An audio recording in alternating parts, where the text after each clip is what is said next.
सच छुपने नहीं देंगे। काम करता है जो जाके छोटी मोटी दुकान लगा के अपने परिवार का पेट पालता है, उसके ऊपर अत्याचार और जुल्म नहीं होना चाहिए, न उस पे बुलडोजर चलना चाहिए, न पुलिस की अवैध वसूली होनी चाहिए।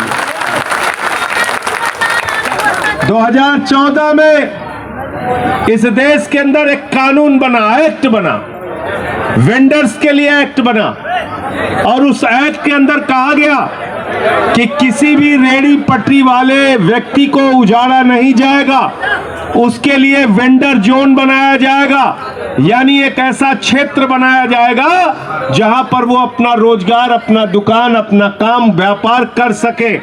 और हर जोन के अंदर, हर नगर पालिका में, हर नगर निगम में टाउन वेंडिंग कमेटी बनाई जाएगी, जिसमें रेहड़ी पटरी वालों के भी प्रतिनिधि होंगे और सरकारी अधिकारी भी होंगे। और कहीं भी अगर किसी को हटाना है तो पहले उसके लिए योजना बनेगी, नोटिस जारी किया जाएगा, ऐसे किसी को उजाड़ा नहीं जाएगा। लेकिन आज क्या हो रहा है? पूरे देश में भारतीय जनता पार्टी के लोग बुलडोजर चलाने का काम कर रहे हैं। बुलडोजर, मैं भाजपाइयों से कहना चाहता हूं, इन गरीबों पे जो तुम बुलडोजर चला रहे हो, चुनाव के अंदर तुम्हारे वोट की राजनीति पर बुलडोजर चलाने का काम यही गरीब आदमी करेगा। गरीब को उजाड़ना, इसी गरीब ने तुमको अपने कंधे पर बिठाकर विधायक बनाया, सांसद बनाया, मंत्री बनाया, देश का प्रधानमंत्री बनाया, और आज गरीबों की झुग्गियां उजाड़ी जाती है, गरीबों के दुकान उजाड़े जाते हैं, गरीबों के ठेले उजाड़े जाते हैं, रेहड़ी पटरी के लोगों को उजाड़ा जाता है। इस मुल्क के अंदर एक ऐसी सरकार चल रही है जो गरीबों के खिलाफ काम करने का काम कर रही है, और आम आदमी पार्टी और हम सारे लोग इस देश के गरीबों के पक्ष में खड़े हैं, इसके साथ खड़े हैं और इनकी लड़ाई लड़ने का काम करेंगे। मैं अर्बन कमेटी का भी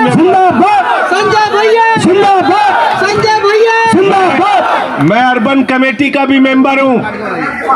अर्बन कमेटी में 10-10 हजार रुपए और बाद में 20,000 रुपए जो रेहड़ी पटरी वालों को पैसा देने की, सहायता देने की घोषणा की गई थी, उसमें बहुत सारे ऐसे नियम थे।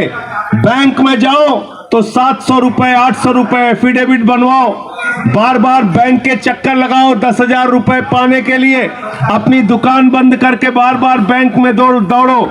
उसके लिए हम लोगों ने बैंक वालों से कहा कि आप लोग शिविर लगाइए और उसी शिविर में भुगतान करने का काम कीजिए। दिल्ली में भी जहां समस्या आ रही है, आप ऐसी जगहों का नाम हमें बताइएगा, उसके लिए काम करेंगे हम लोग। आपका जो 10,000, 20,000 रुपए मिलना है, वो पैसे आपको मिलना शुरू हो। दूसरी बात, आज जो ये बुलडोजर चला रहे हैं पूरे देश भर में, उस बुलडोजर के पीछे इनकी हिंदू मुसलमान की राजनीति रहती है। ये मैसेज दिया जाता है कि हम तो बुलडोजर मुसलमानों पे चला रहे हैं। याद रखना, ये ना हिंदू के हैं ना मुसलमान के हैं, किसी को नहीं बख्शा, किसी को नहीं बख्शा। याद कर रहे हो ना, वो दिलीप सक्सेना इसी जहांगीरपुरी में रोते हुए उसका वीडियो आया कि हमारी दुकान उजाड़ रहे हो, हमारे पास कागज है 1975 का। उजाड़ रहे दुकान, कोई नियम नहीं मानना, कोई कानून नहीं मानना, बुलडोजर लेके चल पड़े, और हर इलाके में दहशत बन गया है बुलडोजर। बुलडोजर अतिक्रमण हटाने के नाम पर भाजपाई जो चला रहे हैं, ये अतिक्रमण हटाने के लिए बुलडोजर नहीं है, ये बुलडोजर है वसूली के लिए, भ्रष्टाचार के लिए, दलाली के लिए, लूट के लिए चलाया जा रहा है। लूट के लिए चलाने का काम कर रहे हैं।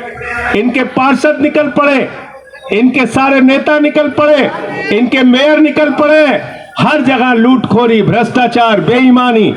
15 साल से एमसीडी में भारतीय जनता पार्टी की सरकार, आज जगह जगह अतिक्रमण कराने के नाम पे, पहले अतिक्रमण कराने का पैसा लेते हो, फिर अतिक्रमण हटाने, उजाड़ने के नाम पे वसूली कर रहे हो।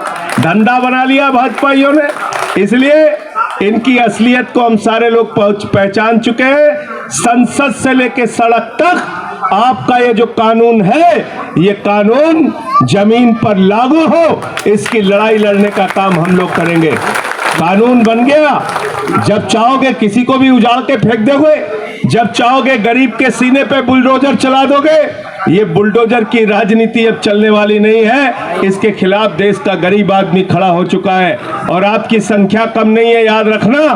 अगर खाली इस देश के रेडी पटरी वाले इकट्ठा हो जाए तो किसी भी पार्टी की जमानत जब्त करा सकते हैं, किसी भी पार्टी की जमानत। संजय भैया आप संघर्ष करो, हाथ उठा के संजय भैया आप संघर्ष करो, संजय भैया आप संघर्ष करो।